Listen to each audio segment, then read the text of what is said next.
Alright everybody, today we have this Maytag Centennial, and I have already taken this apart. I did it at a customer's house and I attempted to fix it there, and so what happened was I went through the front of it and I took the drum out and everything and vacuumed it and all that, and then I went to the back and found something interesting. I think this one, they said it won't turn on heavy loads, so it could be a weak motor.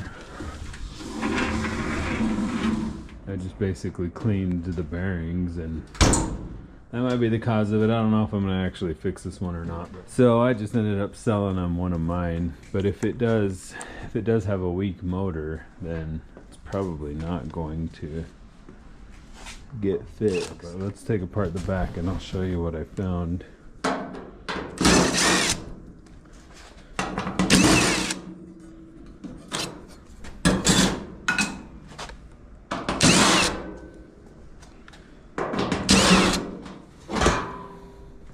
First thing I found was this, which this is the high limit cutoff, and I think this is blown.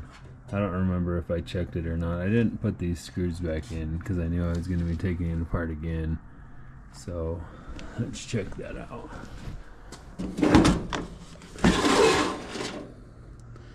Yeah, I didn't put those back in either. So take this out. And this is what I found.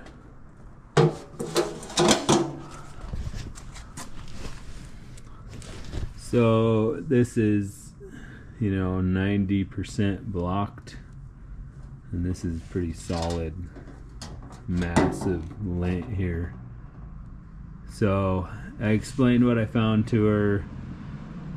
She's selling the house, but I asked her about it. She bought this on KSL. I don't know when, but I'm sure this was probably like this when she bought it, and I'm sure this was like this when she bought it. So what has happened here is this is clogged, and so the dryer, since it isn't able to move the heat out, right, the air comes through there, then it goes to here, then through here, through there, and then out there, out of your house. So that's the direction. Well, it's not able to move enough air out of here, so what ends up happening is it ends up being stuck in here and then all the way backed up to here. It starts here, goes to here, so this ends up blowing. And so somebody probably replaced this a couple times and then just decided they would get smart and do this, but this creates a huge fire hazard. So what I'm going to do, and you shouldn't do, don't do this at home, I'm going to put some new ends on this and shove it back on there, replace that if it's bad, clean this out, and then run it and test it and see what happens. Like I said, don't do this at home. Definitely don't do that at home. This is not the way. Surprise, surprise, that thing's bad. The other question, I guess, is, okay, so let's dig this out. We'll replace that and place the heat, the high limit switch, put some new ends on there and test it out.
gonna flow a little better.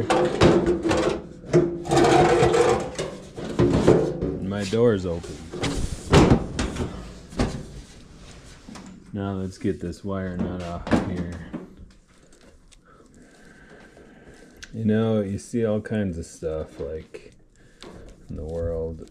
So this is the most interesting thing, and I see like I get one of these a year, probably, and it's just, you know, people doing this stuff like they don't realize that they've just taken a safety feature.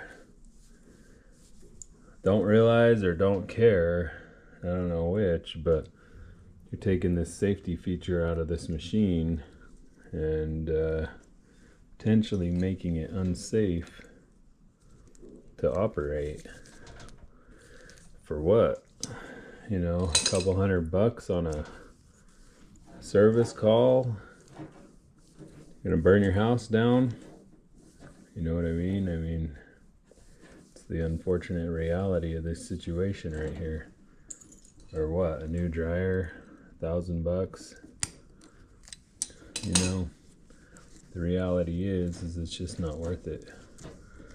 This is not worth a fire.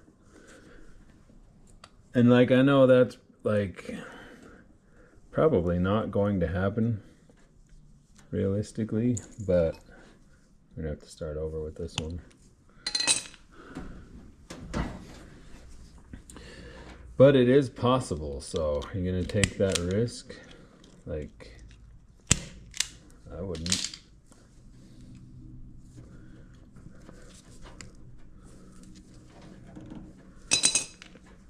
Give it the yank test. It doesn't yank off of there. Yeah, that should be good. Okay, so let's get a new one of those. Which this one I think is the 309.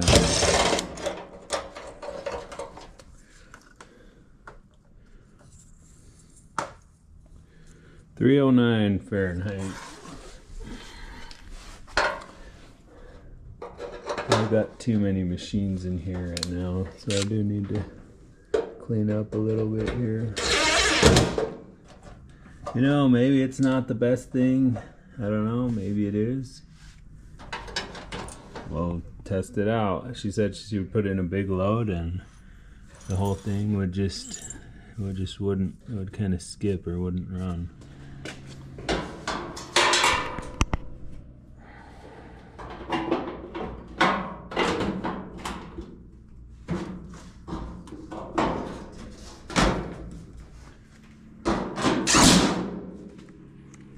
So anyways, there's the video. I'll test it off camera and I'll put it out. But thanks for watching.